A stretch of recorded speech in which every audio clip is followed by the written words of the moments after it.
네, 안녕하세요. 광주 다사랑병원 알코올 중독 전문 치료 의사 황인복입니다.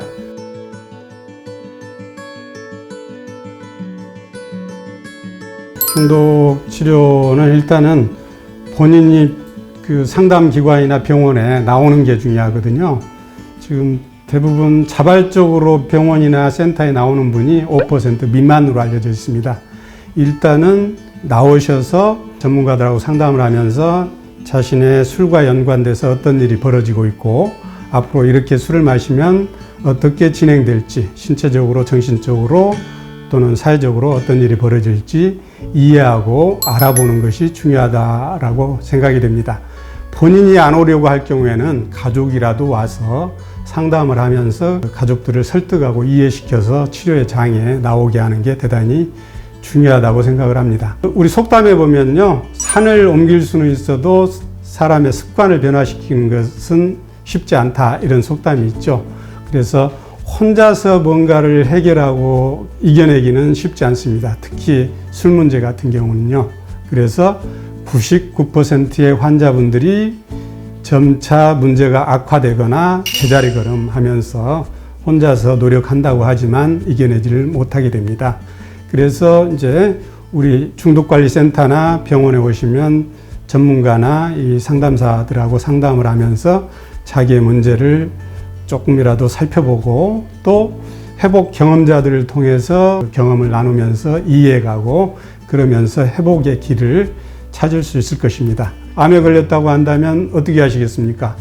어떤 병원이 이 암 치료를 잘하는지, 어떤 수술을 하게 되는지, 어떤 약을 먹게 되는지, 또 어떤 과정을 거쳐서 회복되는지 이런 거를 알고 싶어 하지 않겠습니까? 술 문제도 똑같습니다. 그래서 이 전문가나 상담사들을 찾아서 함께 상의하고 의논을 한다면 좋은 길이 열리게 될 것입니다. 그래서 일단은 병원이나 그 치료 시설, 즉 센터 같은 거를 찾아와서 이용하면 좋을 것 같습니다.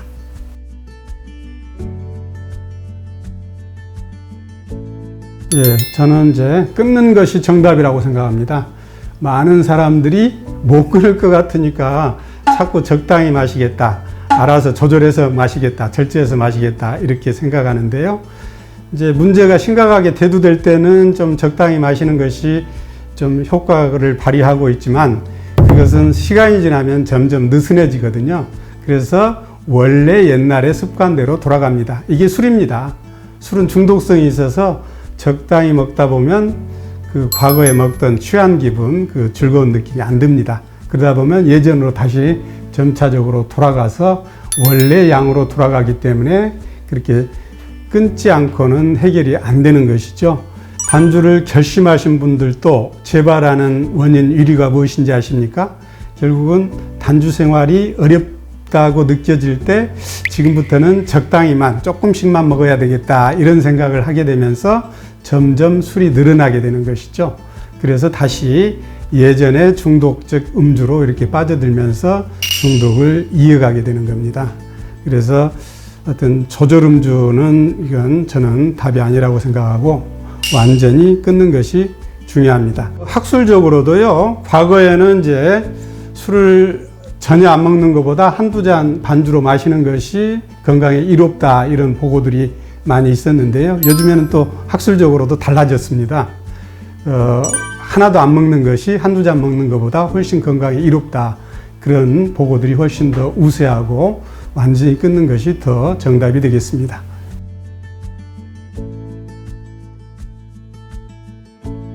그 단주 생활을 하는데 제일 중요한 건 그 보호받는 환경에서 건전한 사람들과 어울리면서 살아가는 게 대단히 중요하다고 생각을 합니다. 되게 이제 술 친구들하고 과거에 어울리고 살았고 술 좋아하는 친인척들하고 어울리면서 술 마시고 즐겁게 생활했고 또 직장에서 음주 회식이나 유흥가 전전하면서 이렇게 산 사람들이 계속 그런 생활들을 유지한다고 한다면 절대 술 유혹을 이겨낼 수 없고 음주 충동이 그 술 좋아하는 친구만 보기만 해도 자극받게 되기 때문에 술을 끊기가 어렵게 되는 것이죠. 그래서 이제 그런 술 친구들이나 음주 장소 이런 사람들은 좀 피하고 술 안 마시는 그런 친구들, 술 안 마시는 가족들, 또 술 안 마시는 회복 동료들하고 어울리면서 이렇게 새로운 취미 생활이나 새로운 활동을 하면서 생활하는 것을 습관화시켜 나가는 것이 대단히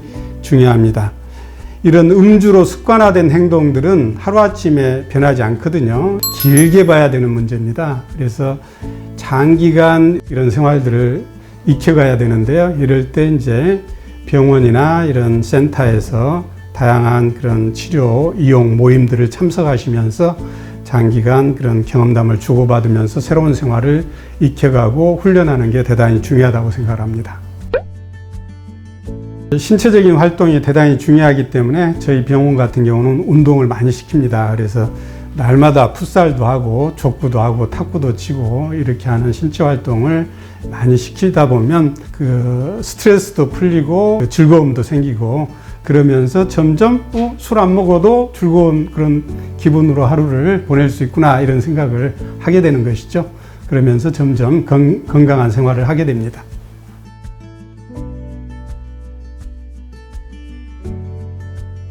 중독 환자 중에서도 좀 심각한 환자분들, 그래서 금단 증상이 심하게 나타나는 사람, 그 다음에 신체 질환이나 이런 동반되는 그런 질환들이 심각하게 악화되어 있는 사람, 이런 폭력성이 심한 사람들, 그 다음에 사회적인 지지 체계가 없어서 혼자 지내는 사람들, 그 다음에 외래 치료를 반복적으로 했는데 실패하는 사람들, 이런 사람들은 입원 치료가 우선입니다.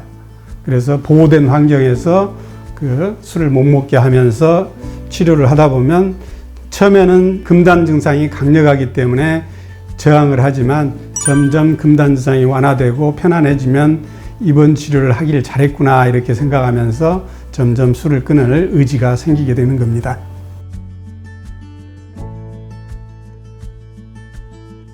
제일 먼저 오시면 이제 외래 치료할 건지 입원 치료할 건지 이런 평가를 통해서 입원 치료가 맞는 사람은 입원 치료를 해야 되겠죠. 그래서 이제 입원을 하게 되면 제일 먼저 금단 치료를 하게 됩니다. 금단 증상을 완화시켜 줘야만이 당장 술을 안 먹어도 좀 참겠다. 술을 안 먹어도 불안이 좀 없겠다. 이렇게 해서요. 술 대신에 술과 구주가 비슷한 그런 약물을 주면서 점점 그 약물을 줄여가면서 그 금단 치료를 해드리게 되고요. 금단 치료하면서 대부분은 이제 영양보급도 충분히 해드리고 그 다음에 신체 질환도 같이 치료를 병행해서 해드리는 것이죠.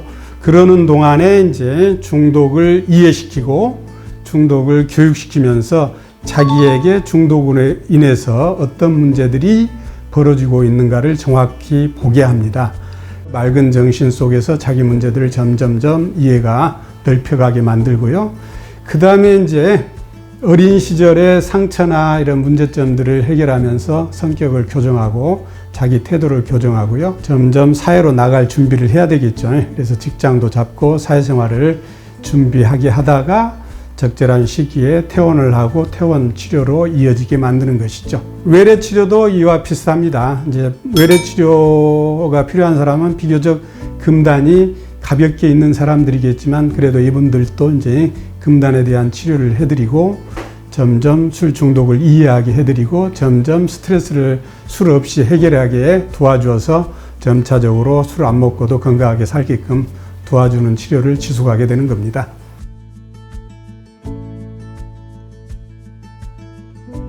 술을 이제 끊으라고 할 때 자기도 끊고 싶어도 못 끊는 이유가 중독이 심각하게 되면 끊을 때 굉장히 몸이 불편해집니다. 막 불안하고 떨고 잠 못 자고 가벼운 증상도 뭔가 허전하고 따분하고 지루하고 해서 이제 오늘만 먹자 하면서 술이 계속 연결이 되는 거거든요. 그래서 그런 그 금단 증상을 해결해 줘야만이 첫 단계로 술을 끊을 수 있게 됩니다. 그래서 금단 증상의 해결은 이제 여러 안정제나 신경이완제나 항우울제나 또는 영양제 이런 것들을 충분히 주면서 그런 문제들을 해결하고 갈 수 있도록 이렇게 도와주는 것이 이제 금단 치료가 되겠습니다. 물론 이제 술을 못 먹게 하는 그런 환경적인 그런 요소들을 쉽게 만들어주는 것도 대단히 중요하겠죠. 알코올 금단에는 이제 급성 금단이 있고 만성 금단이 있는데요. 급성 금단은 이런 약물 치료나 이런 것들이 대단히 중요하고요. 이제 만성 금단은 이제 금방 손 떨리고 불안하고 이런 건 없지만 뭔가 허전하고 또 술에 땡기고 또 감정이 좀 불안정해지면서 술 생각이 나는 그런 현상을 이제 만성 금단이라고 하거든요. 보통 술 끊어도 2, 3개월 뒤에 4, 5개월 뒤에도 그런 현상이 생기게 됩니다. 이런 것들은 대부분 스트레스가 주범이거든요. 과거에 스트레스만 쌓이면 술 먹고 스트레스 쌓이면 술 먹고 이렇게 했어요. 그런데 이제 술을 안 먹고 그런 문제들을 해결하고 이겨내다 보니까 이제 이 만성 금단에 시달리면서 짜증내고 화내고 그러다가 다시 술을 먹게 되는 것이죠. 그래서 결국은 이런 문제 해결은 스트레스를 잘 해결하고 상담하고 또 건강한 취미 생활을 하게 하고 그런 것들이 대단히 중요합니다.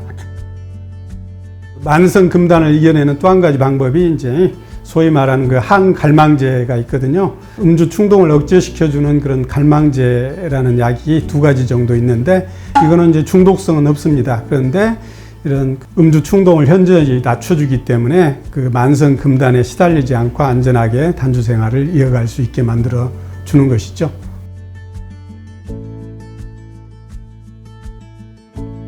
일반인들이 이런 정신과 약에 대해서는 굉장히 편견을 많이 갖고 있는 것 같습니다. 사실 이제 정신과 약 중에 일부 안정제나 진정제, 수면제 이런 것들은 다소 의존성이 있는데요. 이런 약들도 사실은 소위 그 FDA라는 데서 엄격한 그런 사정을 거쳐서 발매되고 개발된 약이거든요.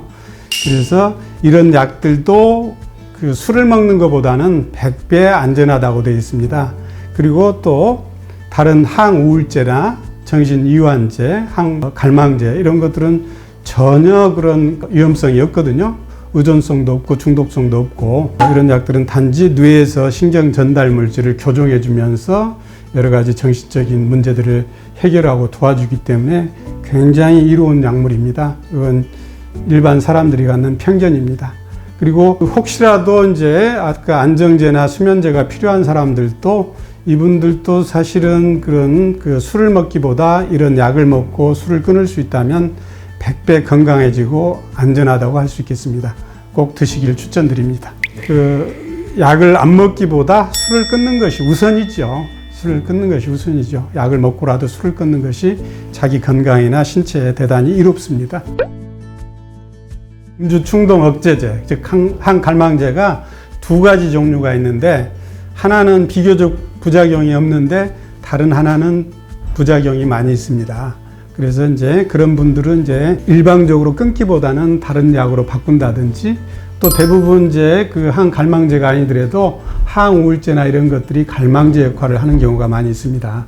그래서 상의를 해서 약을 좀 바꿔보고 약을 좀 조절해보고 이렇게 함으로써 그런 위기를 넘기면서 단주 생활을 이어갈 수 있게 되는 것이죠. 그러니까 혼자 중단하지 말고 상담해서 조절을 해야 될 겁니다.